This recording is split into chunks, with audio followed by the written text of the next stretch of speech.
bien-aimés dans les cieux et sur la terre, il n'est aucun nom plus doux que le précieux nom de notre Seigneur.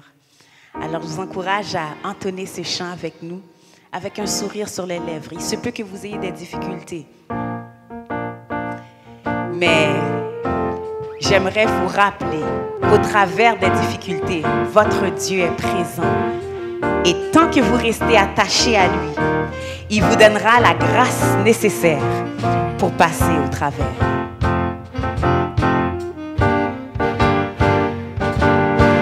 Dans les cieux et sur la terre, il n'est aucun nom plus doux, aucun que mon cœur préfère. Au nom de Christ mort pour nous, dans les cieux et sur la terre, il n'est aucun nom plus doux, aucun que mon cœur, que mon cœur préfère. Oh non, de Christ mort pour moi. Quel beau nom,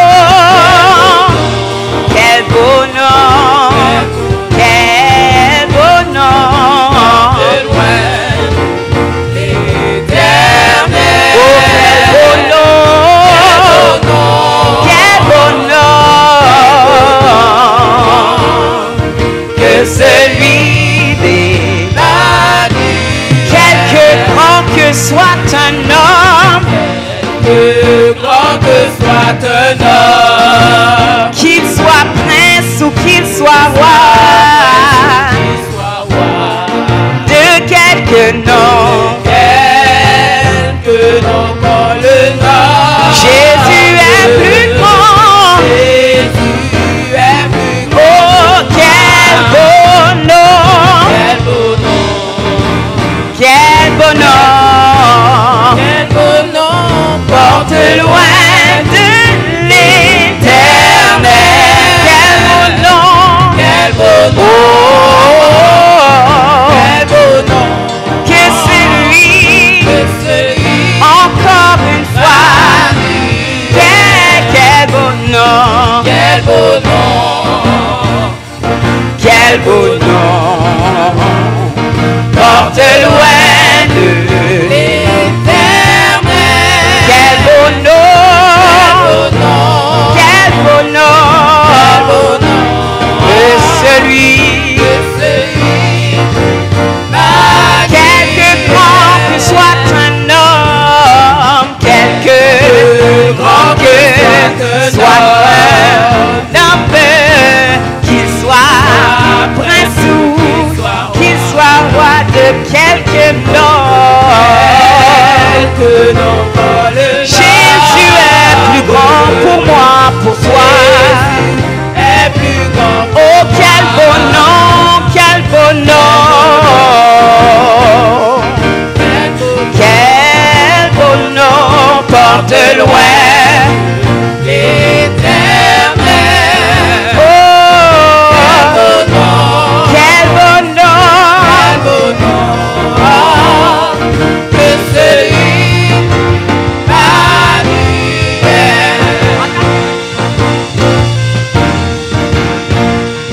On tape les mains là où vous êtes. Si vous avez la vie, le mouvement il est. Profitez de cette occasion. Tapez des mains.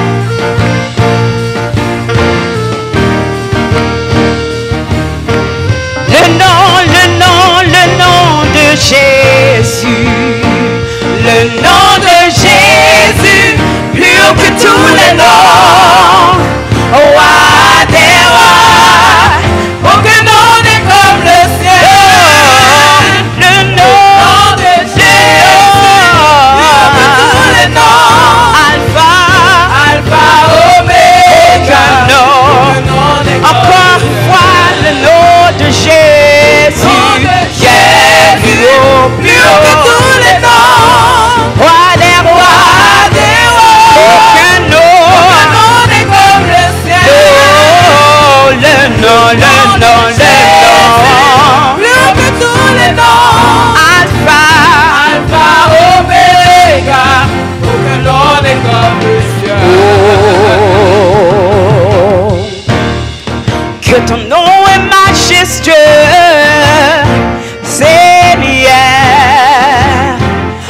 toute la terre. Yeah. Ton nom est fort et puissant, ton nom est glorieux et grand. En lui nous sommes sauvés, le nom de Jésus, plus haut que tous les noms. Roi des rois, aucun nom n'est comme le ciel. Oh, le nom, plus haut que tous les noms.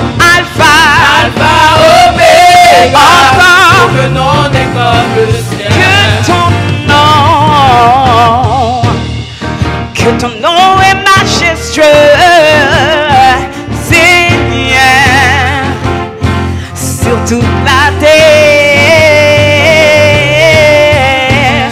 Ton nom est fort et puissant, ton nom est glorieux et grand. En lui nous sommes sauvés. Le nom, Plus haut que tous les noms. Aucun nom n'est comme le ciel. le nom de Jésus. Plus haut que tous les noms. Alpha, Oméga, encore une fois. le nom n'est comme Le nom de Jésus, le nom. Plus haut que tous les noms. Roi des rois, aucun nom n'est comme le ciel. Oh, le nom Nom de Jésus, plus haut que tous les noms. Alpha, Oméga, aucun nom n'est comme le ciel. alors on crie son nom, on dit Jésus, Jésus, Jésus, Jésus, oh, oh Jésus, encore une fois, Jésus, invoque son nom, Jésus, élève son nom, Jésus, encore, oh Jésus, encore une fois, invoque-le, celui qui te console, Jésus, celui qui te fortifie, Jésus, celui qui est puissant dans les combats.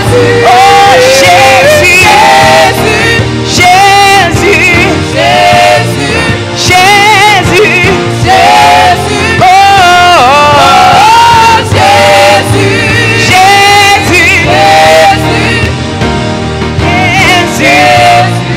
On tape des mains en disant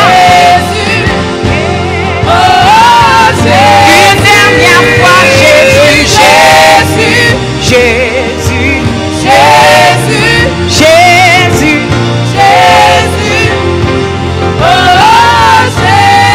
Le nom de Jésus,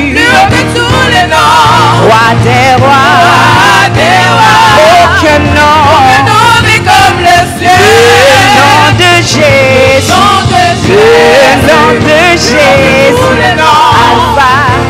Alpha, aucun nom n'est comme le sien, aucun nom n'est comme le sien, aucun nom n'est comme le sien, aucun nom n'est comme le sien, aucun nom n'est comme le sien, aucun nom n'est comme le sien, aucun nom n'est comme le sien, aucun nom n'est comme le sien, non, non, non, aucun nom n'est comme le sien, aucun nom n'est comme le sien, aucun nom n'est comme le sien, aucun nom n'est comme le sien, aucun nom n'est comme le sien, le sais-tu, aucun nom n'est comme, aucun nom n'est comme le sien, aucun nom n'est comme le sien, aucun nom n'est comme le sien, répète-le, aucun nom n'est comme le sien, aucun nom n'est comme le sien, aucun nom n'est comme le sien, non, aucun nom n'est comme le sien, non, non, non, aucun nom, aucun nom, aucun nom, répète aucun nom, aucun nom,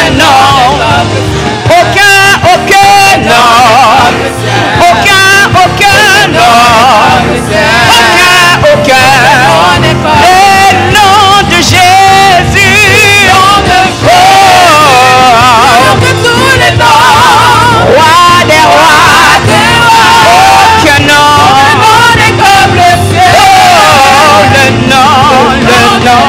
Jésus, plus haut que tout le nom. Alpha, Oméga, aucun nom n'est comme le sien. Est-ce qu'on peut l'acclamer? Acclame ton Dieu, celui qui fortifie, celui qui te garde, celui qui te console, celui qui accomplit ses promesses à la lettre, celui qui est fidèle. Acclame-le quelques secondes. Alléluia. Aucun nom n'est comme le tien, Jésus. Alléluia, alléluia, alléluia. Merci Seigneur, toi qui relèves les défis, toi qui agis au-delà de nos attentes, toi qui es le Dieu puissant, fort dans les combats, toi celui qui nous garde, qui nous préserve, qui nous protège, qui nous console, alléluia, qui nous donne la vie en abondance. Aucun nom n'est comme le tien, alléluia. Gloire à ton nom, Jéhovah Dieu. Gloire à Dieu, nous voulons prendre le temps de remercier le Seigneur qui a fait en sorte que nous soyons ici pour partager avec vous sa parole. Nous avions la semaine dernière commencé avec le thème du Saint-Esprit, la doctrine du Saint-Esprit, et nous avions vu entre autres le fait que le Saint-Esprit n'était pas seulement une force, mais aussi et surtout une personne. Le Saint-Esprit avec une personnalité, et nous avons exploré plusieurs textes qui confirment la personnalité de l'Esprit, et maintenant nous allons nous entendre sur d'autres aspects opérationnel de l'esprit pour pouvoir avancer avec un autre sujet qui a la prétention de vous aider à approfondir votre connaissance de l'Esprit Saint et aussi de ses modes opératoires. Comment l'Esprit fonctionne, comment l'Esprit agit, qu'est-ce que le Saint-Esprit est. Je pense que c'est la réponse à ces questions va vous aider à mieux vous positionner dans vos rapports avec l'Esprit de Dieu. Vous serez beaucoup plus, comme j'ai l'habitude de le dire, intentionnel parce que vous savez ce que Dieu est, ce que Dieu représente. Alors, je vais vous demander de vous incliner pendant quelques instants. Nous allons devant Dieu dans la prière pour demander à ce qu'il dirige cette session sur le Saint-Esprit. Merci Seigneur de faire en sorte que Père Saint, malgré cette période de confinement où il est difficile de vivre sa foi pour plusieurs, tu fais en sorte que d'autres, certains, disons, s'accrochent à ton évangile et d'autres, Père Saint, trouvent dans ces moments d'apprentissage de la parole le lieu de leur propre épanouissement au Dieu. Et ce que je te demande en ce moment, c'est de faire en sorte que nous vivions de moments intenses de ton Esprit Saint. Nous vivions de moments intenses de ce que tu représentes et que ces moments aient des effets durables sur notre vie. Parce que nous croyons en toi, nous croyons dans ce que tu vas faire avec nous, au Père. Merci de nous permettre d'attendre une nouvelle manifestation de ton Esprit Saint qui s'est déjà manifestée. Mais nous attendons par là, Père Saint, une manifestation dans les zones négligées, une manifestation dans les aspects négligés, pour que, Père Saint, ta grâce puisse se répandre dans notre vie. Nous te prions dans le nom de Jésus. À lui, la gloire, l'honneur et la louange au siècle des siècles. Amen.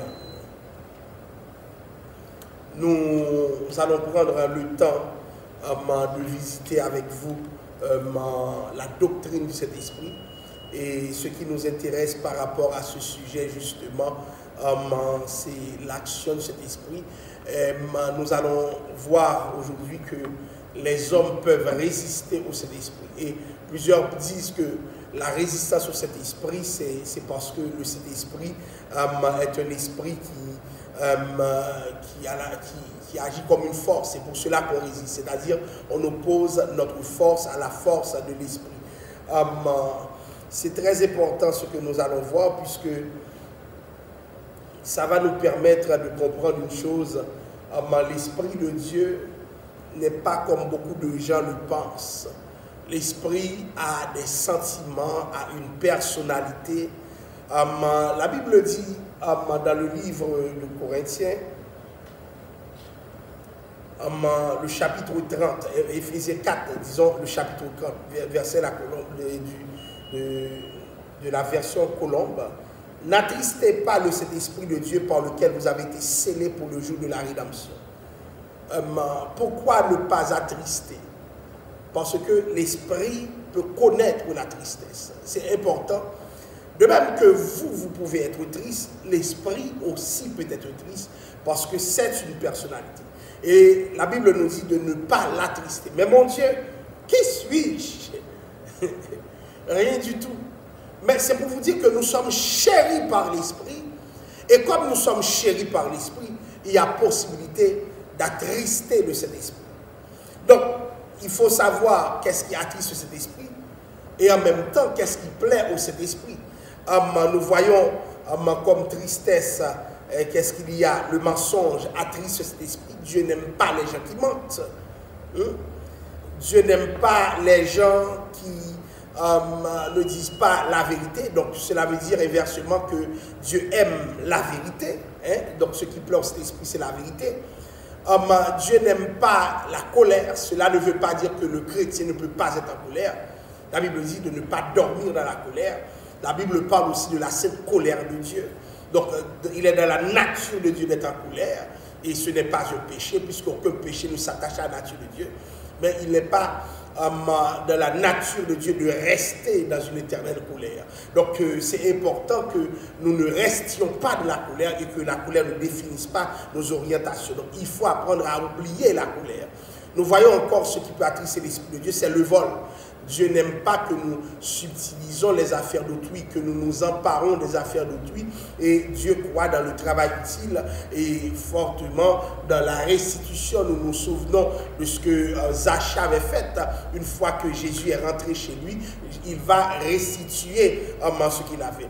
Nous voyons aussi que Dieu n'aime pas les mots corrompus. Nous ne pouvons pas dire n'importe quoi avec notre bouche pendant que nous sommes chrétiens. Donc ce que Dieu veut de notre part, c'est des paroles qui édifient. Donc le chrétien, pour ne pas attrister l'Esprit de Dieu, doit apprendre à prononcer des paroles qui édifient. Remarquez bien, des fois nous sommes tristes par une tristesse que nous pouvons expliquer, mais c'est une tristesse liée au fait que nous avons rendu l'esprit triste. Humainement, il n'y a pas d'explication à cette tristesse, mais sur le plan spirituel, nous comprenons que lorsque nous attristons l'Esprit de Dieu, il y a un bonheur, il y a une joie que nous ne pouvons pas avoir parce que l'Esprit habite en nous et il nous fait sentir ses émotions. Quand tu fais quelque chose de mal, tu sens que l'Esprit lui-même vit et ce mal. Nous voyons aussi l'amertume.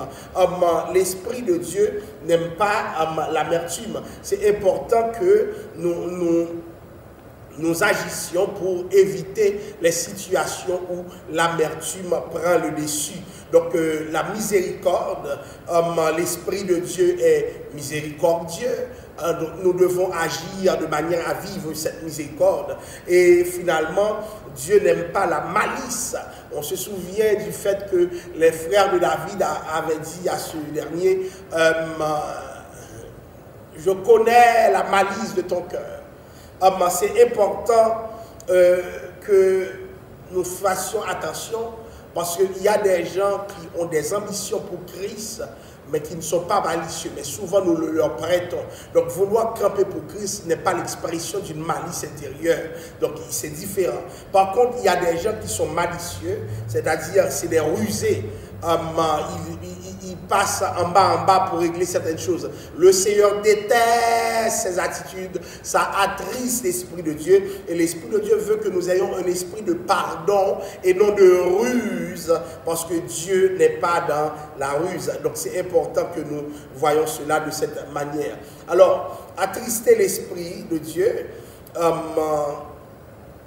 la Bible dit dans Éphésiens 4, le verset 25, que chacun dise la vérité à son prochain. Lorsque nous parlons bien à notre prochain, l'Esprit de Dieu s'en réjouit. Et la question à se poser, c'est de savoir si nous voulons que l'Esprit se réjouisse ou si nous voulons que d'autres personnes se réjouissent. Donc nous choisissons toujours par ordre d'importance. Ce n'est pas que moi je puisse me réjouir immédiatement, mais c'est que je veux que l'Esprit se réjouisse. Et franchement, chers amis, il y a des actions que nous perpétuons qui font plaisir à l'Esprit de Dieu. L'Esprit l'esprit aime ça. L'esprit veut s'investir dans ça. Donc que chacun dise la vérité à son prochain, car nous sommes membres de même corps. Nous ne pouvons pas prendre le temps de mentir à d'autres parce que le Seigneur n'agit pas dans le mensonge. Donc que chacun dise la vérité à son frère. La Bible dit une bonne parole qui soit constructive et communique une grâce à ceux qui l'entendent.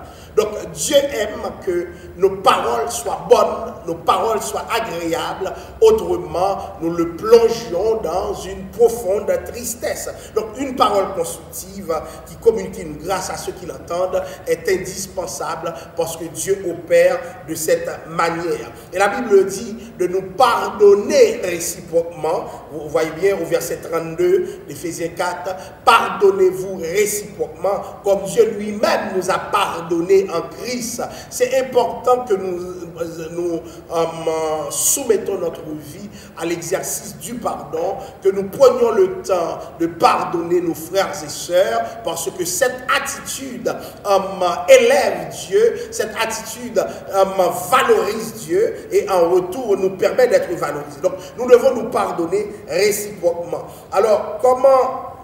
La question, c'est comment puis-je vivre ma vie chrétienne, comment puis-je traiter les autres pour faire plaisir, bien sûr, à l'Esprit de Dieu. C'est des questions qu'il faut se poser. Donc, si je veux me réjouir dans le Saint-Esprit, si je veux permettre à l'Esprit de se réjouir, je dois agir en conséquence. Remarquez bien, nous savons d'avance ce qui fait plaisir à l'Esprit. Ce n'est pas compliqué lorsque nous le savons d'avance. Donc, disons-nous bien que nous allons agir de manière à ce que le plaisir que procure les bonnes actions de cet esprit soit réel, soit matériel, parce que nous allons agir en conséquence. C'est très important, chers amis. Lorsque nous savons qu'une personne serait contente d'une bonne action que nous posons cette bonne action. Donc, cet esprit aussi s'attend à ce que, puisque nous savons ce qui est bon pour lui, ce qui lui fait plaisir, ce qui lui permet de se réjouir, et avec nous encore. Donc, il est important que nous agissions dans cette direction pour que nous ayons avec nous un esprit qui n'est pas attristé. Alors, l'esprit n'est pas seulement attristé, il y a des actions qui s'en vont beaucoup plus loin encore, qui ont la fonction d'éteindre l'esprit de Dieu. Donc, c'est important. La Bible dit dans 1 Thessaloniciens 5, verset 19, n'éteignez pas l'esprit, n'éteignez pas l'esprit. Donc, c'est comme si, lorsque la Bible dit n'éteignez pas le Saint-Esprit, ça renvoie à un symbolisme, puisque nous savons que le travail du Saint-Esprit, lorsque nous lisons Acte 2, verset 3, est comparé au feu. Donc, dans cette diapositive, nous voyons que le travail est comparé au feu. Jérémie parle de ce travail comme étant un feu ardent renfermé dans nos os. Jérémie 20, le verset 29. Donc, Jérémie se disait, je voudrais ne pas parler, mais malheureusement, c'est comme un feu dévorant. La parole est comme un feu dévorant à l'intérieur de moi. L'esprit agit comme un feu dévorant à l'intérieur de moi. Donc, chers amis, c'est parce que l'esprit est comparable à un feu que la Bible dit de ne pas éteindre l'esprit de Dieu, de ne pas éteindre l'esprit de Dieu. Comment peut-on éteindre ce feu? Comment peut-on éteindre ce feu? N'avez-vous pas vu des gens qui servaient Dieu, qui avaient beaucoup de zèle, il fut un temps, qui prenaient le temps d'adorer Dieu, qui prenaient le temps de louer Dieu, et brusquement ces gens ont disparu? Comment? Brusquement ces gens ne sont plus intéressés à l'évangile. Comment? Qu'est-ce qui s'est passé? Donc le feu s'est éteint. Donc le feu s'est éteint. L'esprit va nous rendre conscients de nos péchés et va nous aider à vivre sans péché. Quand nous résistons à ce processus de sanctification, nous éteignons l'esprit. Remarquez bien, beaucoup de gens sont dans la résistance. Et si tu résistes, tu vas éteindre. C'est important que nous n'éteignions pas le Saint-Esprit, parce que cette résistance n'est pas quelque chose de bon pour nous, n'est pas quelque chose de valable pour nous. Donc l'Esprit va nous rendre conscients de notre péché et va nous aider à vivre avec une conscience sans péché. Mais quand nous résistons, nous éteignons le Saint-Esprit. Et c'est très important que nous n'agissions pas de la sorte. Donc il y a dans le Psaume 119, verset 105, c'est ceux qui demandent comment peut-on éteindre ce feu. Après avoir repoussé ou avoir traité avec indifférence les vérités bibliques. Donc tu connais la vérité, tu connais ce que dit la parole et malheureusement tu agis dans le sens contraire de la parole. Qu'est-ce que tu fais à ce moment? Tu éteins le feu. Donc Psaume 119 verset 105 nous dit ta parole est une lampe à mes pieds et une lumière sur mon sentier. Donc une lampe qui éclaire notre chemin de chrétien. Maintenant quand nous ne laissons pas à la parole de faire office de lumière dans notre vie, nous éteignons le feu, nous éteignons la lumière et nous allons avoir des problèmes. Lorsque nous refusons, selon les termes de Galates 5 verset 5, de marcher selon l'esprit, nous éteignons l'esprit. Remarquez bien, la Bible dit, vous vivez par l'esprit, mais marchez aussi selon l'esprit. Donc, marcher selon l'esprit, c'est de conformer sa vie à la manière de Christ.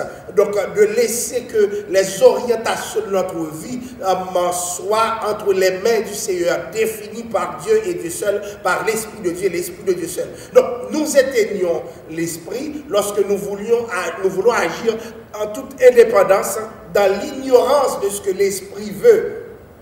Donc, nous éteignons l'esprit. Il y a encore un autre niveau. Nous avons vu attrister, nous avons vu éteindre, mais il y a aussi un autre niveau qu'on appelle le blasphème contre le Saint-Esprit. Le blasphème contre le Saint-Esprit. La Bible dit dans Matthieu 12, 31. C'est pourquoi je vous le dis, tout péché, tout blasphème sera pardonné aux humains, mais le blasphème contre le Saint-Esprit ne sera pas pardonné. Matthieu 12, 13. Le blasphème contre le Saint-Esprit ne sera pas pardonné. Le blasphème contre le Saint-Esprit, c'est le rejet délibéré et persistant de l'œuvre rédemptrice de Dieu. Il se produit lorsqu'une personne résiste délibérément et obstinément au témoignage de l'Esprit que l'Esprit rend à Christ, à son sceau et à sa grâce. Le blasphème contre le Saint-Esprit produit une action irréversible. Qu'est-ce que je veux dire par irréversible? Ça veut dire que tu ne peux plus retourner en arrière. Une fois que tu blasphèmes, tu es un damné. Remarquez bien, pasteur, est-ce que les gens qui se disent athées, qui prononcent des paroles blasphématoires, sont automatiquement des gens qui blasphèment contre le Saint-Esprit? Attention, le blasphème du Saint-Esprit, ce n'est pas seulement le fait d'un mondain qui se met en face de Dieu, mais c'est un mondain qui connaît réellement ce qu'est Dieu, qui sait vraiment ce qu'est Dieu, et qui décide de prendre le contre-pied de l'œuvre de Dieu, de la personne de Dieu. À ce moment-là, cette personne fait office de blasphémateur. C'est important que nous ne confondions pas les thèmes pour comprendre que n'importe quelle faiblesse que chrétien affiche fait de lui un blasphémateur. Donc le blasphème va beaucoup plus loin. Ce n'est pas une expression de faiblesse chez la personne qui motive ses actions, ses pensées, mais c'est plus la volonté délibérée de contrer l'œuvre de cet esprit. C'est pour cela que la Bible parle des pharisiens avec cet avertissement. Jésus leur formule cet avertissement. Attention, le blasphème contre cet esprit ne fait l'objet d'aucun pardon. Cela veut dire quoi? Si les pharisiens savent que c'est vraiment Christ et que vraiment ils se mettent en face de ce que Christ a dit, alors là il y a un problème. Il y a un problème. Donc le blasphème contre cet esprit fait en sorte que la personne résiste délibérément, obstinément. Rien ne peut l'arrêter. La personne sait au fond de lui-même, au fond d'elle-même, c'est quoi la vérité. Mais la personne persiste et signe. Automatiquement, la personne a une attitude de blasphème. La personne n'agit pas parce qu'elle est contrainte par un principe, elle est contrainte par quelqu'un. Non. La personne agit de manière délibérée. Donc c'est son choix. C'est comme ça que la personne le veut. Automatiquement, nous avons affaire avec un blasphémateur. Et la Bible dit qu'il n'y a pas de pardon. Alors, le péché de blasphème contre cet esprit ne se situe pas dans une parole ou acte isolé. Ce n'est pas juste la personne qui dit Dieu n'existe pas. Non. C'est la résistance déterminée à l'évidence. C'est-à-dire, tu vois que c'est clair, mais malheureusement, ce n'est pas ton problème. Tu vois que c'est bleu, mais tout le monde voit que c'est bleu. Mais toi, tu persistes et signes. automatiquement tu pèches contre le Saint-Esprit, et le péché contre le Saint-Esprit consiste, ou bien va dans le prolongement de cette attitude que l'Esprit lui-même va nourrir à ton égard. Qu'est-ce que l'Esprit fait? Puisque toi tu refuses la vérité, alors que cette vérité est une évidence, alors l'Esprit lui-même va te refuser l'invitation à pouvoir te repentir, parce que tu ne peux pas te repentir par toi-même. Remarquez bien, se repentir est un acte spirituel que l'homme charnel ne peut accomplir par lui-même. Ça prend Dieu, ça prend l'accompagnement de Dieu. Mais maintenant, celui qui blasphème refuse cet accompagnement. Celui qui blasphème s'oppose à cet accompagnement. Dieu ne peut rien faire pour cette personne. Alors, si quelqu'un demande, mais est-ce que j'ai blasphémé parce que j'ai dit certaines choses? Le fait de se le demander veut dire en même temps que vous êtes ouvert à son appel. Vous acceptez que son appel se concrétise dans votre vie. Hein?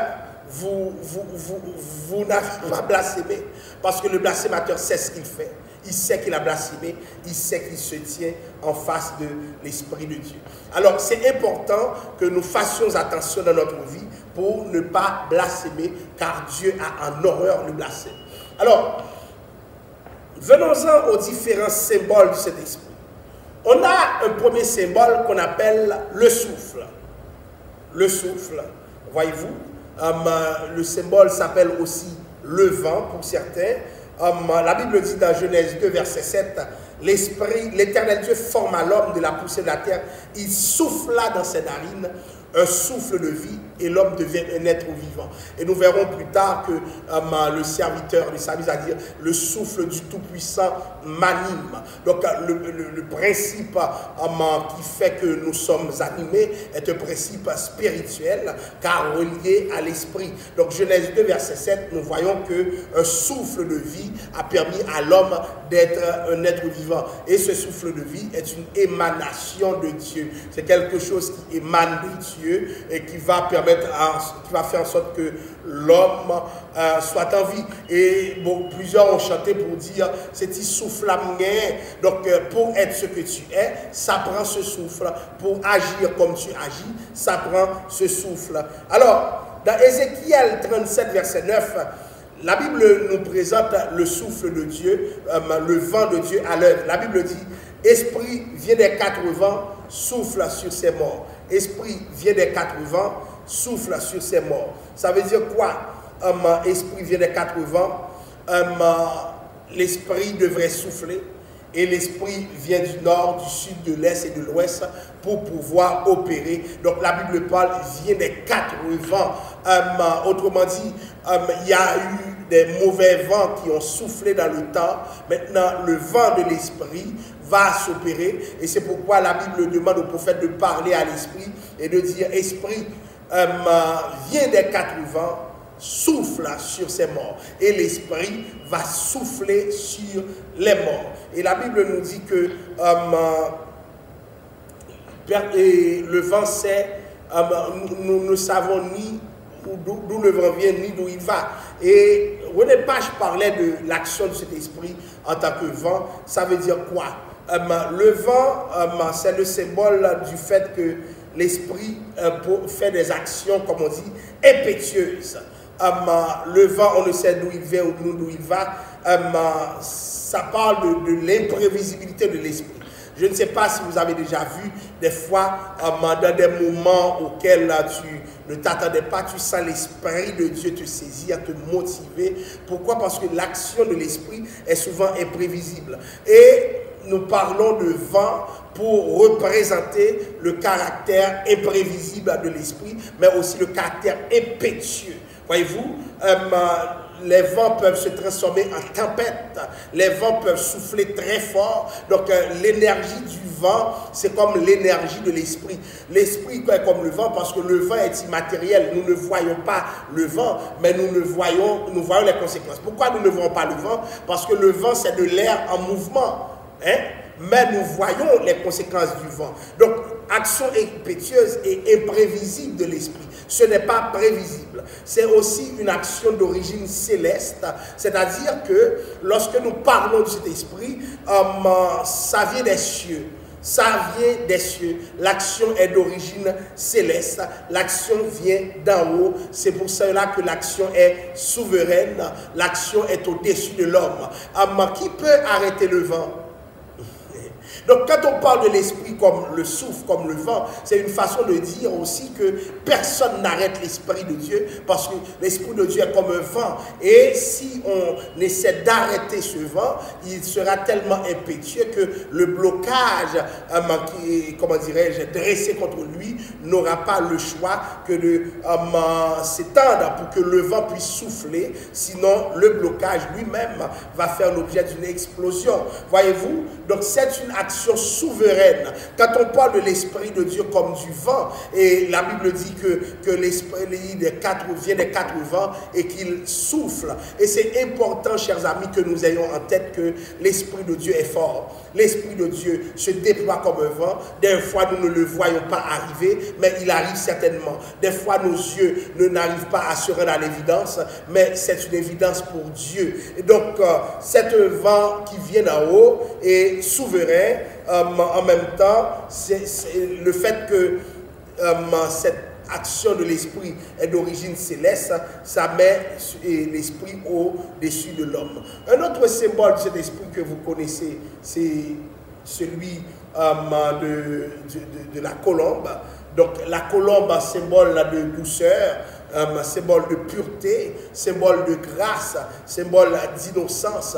Voyez-vous que l'esprit de Dieu est comme une colombe.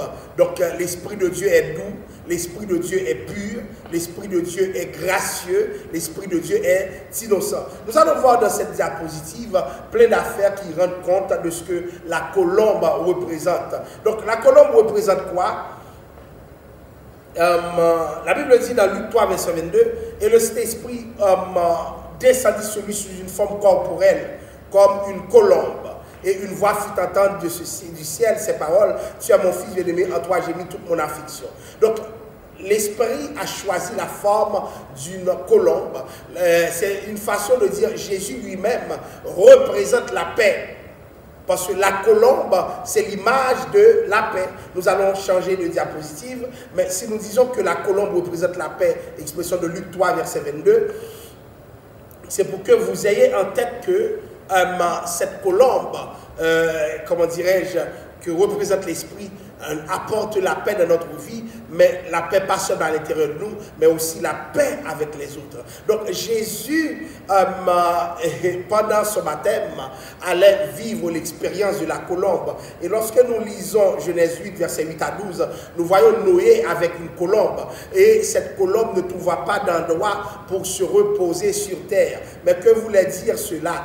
Le fait que la colombe ne trouvait pas d'endroit pour se reposer sur terre. Ça voulait dire que le péché avait envahi le monde. Donc lorsque il a demandé à Noé à relâcher la colombe pour voir si la colombe revenait, la colombe est retournée. Pourquoi? Parce que le monde était encore sous le jugement de Dieu. Il n'y avait pas d'espace où atterrir, d'espace où se reposer. Donc la colombe n'avait pas le choix de retourner à l'arche. Et cette arche, c'est le symbole de l'Église.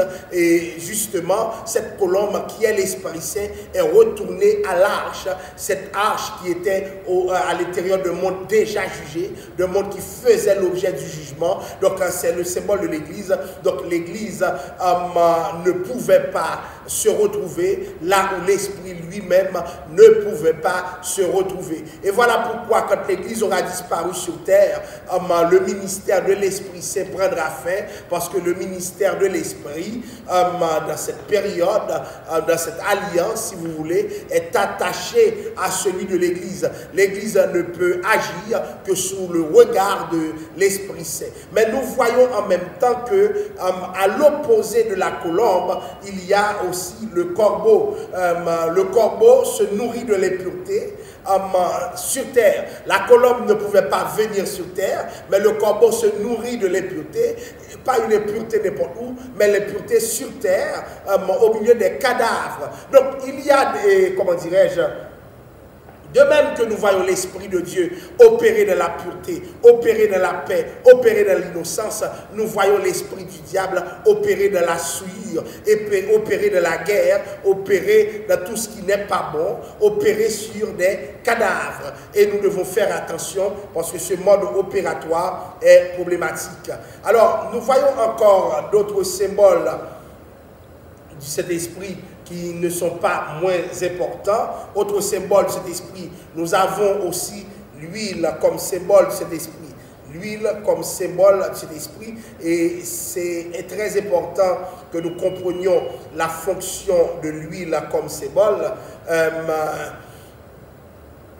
Premièrement, qu'est-ce que fait l'huile? La Bible dit dans Luc 4, 18, « L'Esprit du Seigneur l'Éternel est sur moi. » L'Esprit du Seigneur l'Éternel est sur moi, il m'a oint. Luc 4, 18.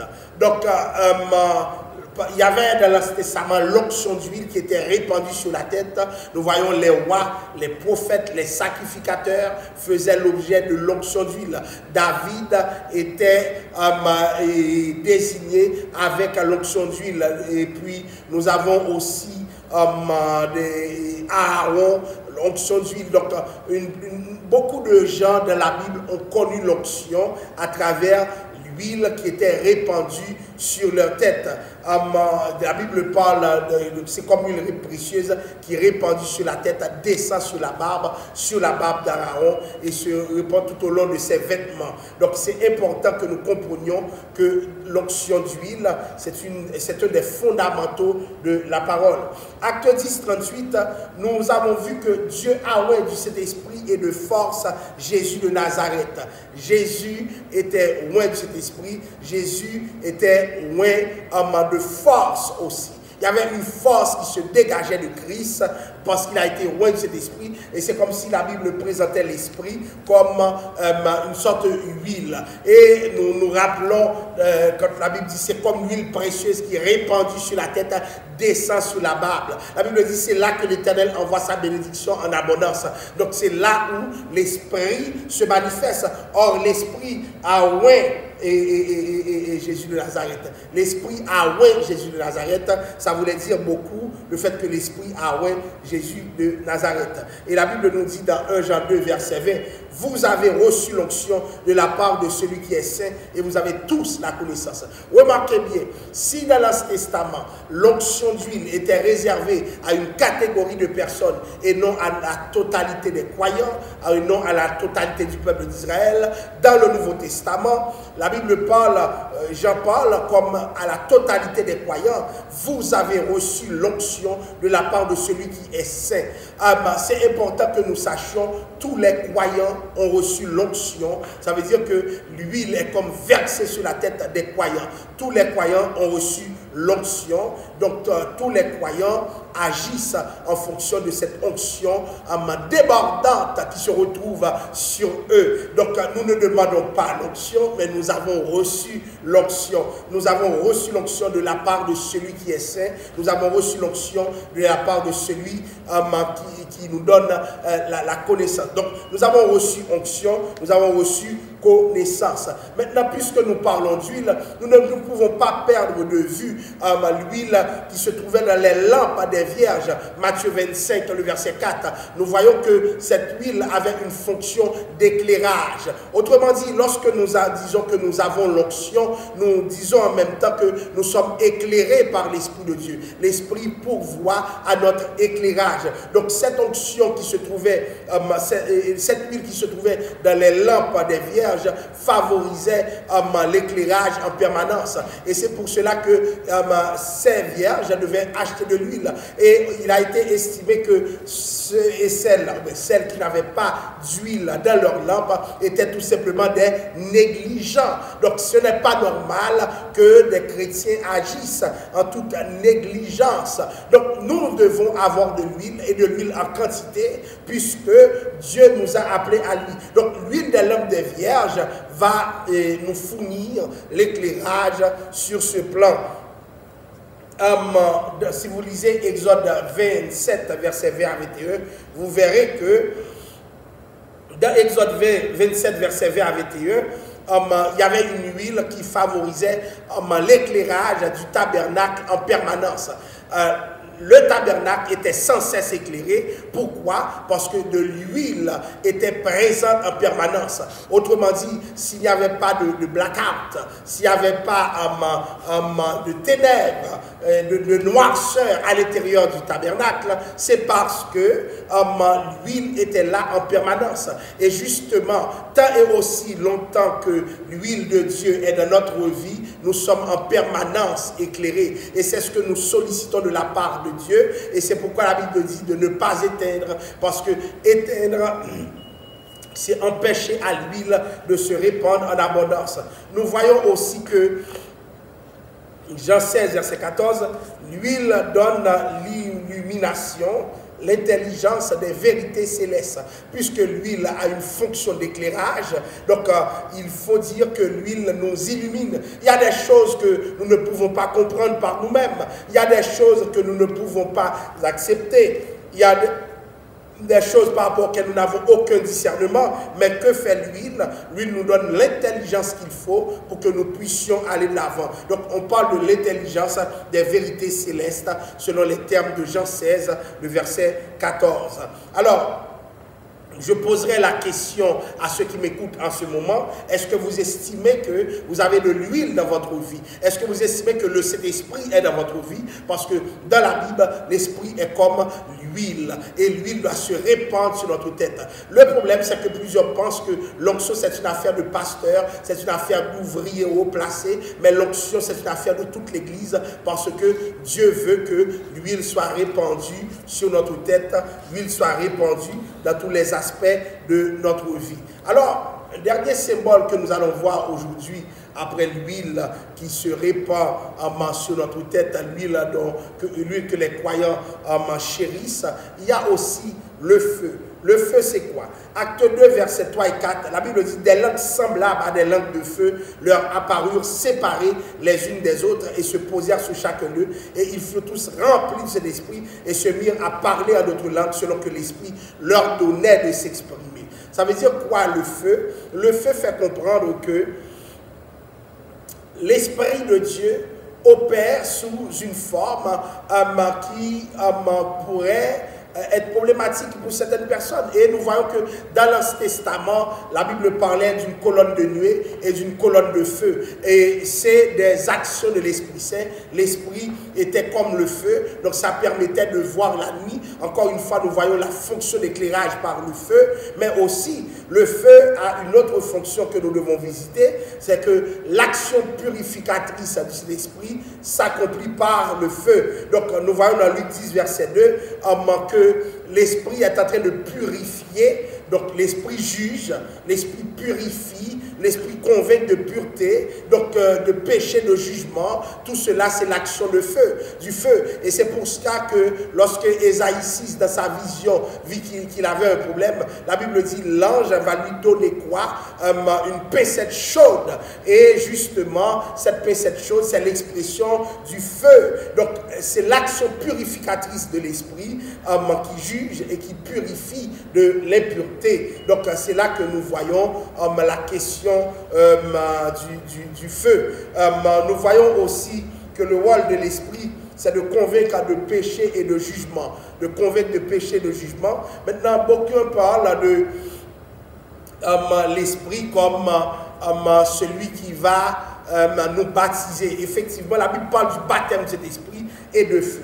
Maintenant, est-ce que le baptême de cet esprit, c'est le baptême de feu? Faites très attention, chers amis. le baptême du Saint-Esprit n'est pas le baptême de feu. La Bible dit, beaucoup de gens parlent du baptême de feu comme étant le fait d'une épreuve, puisque Dieu éprouve par le feu. Faites très attention, le baptême de feu rappelle la chaîne de feu. Parce que n'oubliez pas, le feu éternel, c'est le jugement de Dieu. Il y a un chant qui dit, et baptise-nous de feu. Moi, j'ai la difficulté à dire cela, puisque la seule personne à parler du baptême de feu dans la Bible se trouve avec Jean-Baptiste. Et Jean-Baptiste, dans le texte où il parle du baptême de feu, fait allusion au feu comme étant le processus amenant à un jugement. Donc, le baptême de feu serait un jugement. Donc, nous ne croyons pas que le croyant va recevoir le baptême de feu.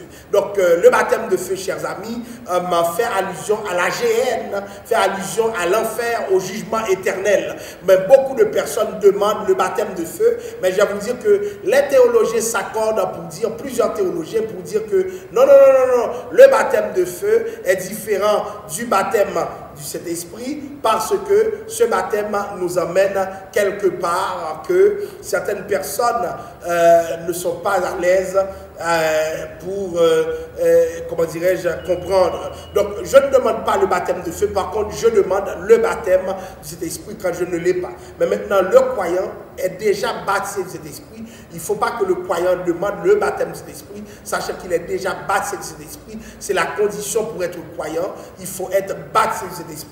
Et nous développerons par la suite c'est quoi le baptême du Saint-Esprit. Alors, bien-aimés, ça a été un plaisir pour nous d'être ici, pour partager avec vous la parole de Dieu. N'oubliez pas, le logo du Dieu, c'est le feu. Donc, les symboles du Saint-Esprit se résument aussi par le feu. Que le Seigneur vous bénisse, que le Seigneur vous protège. Courbons nos fronts, nous allons prier.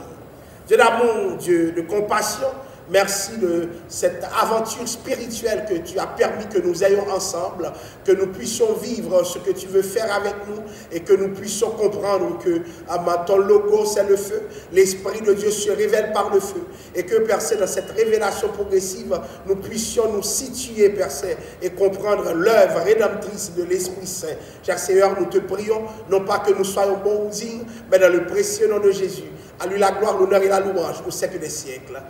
Amen. Que le Seigneur vous bénisse. À bientôt.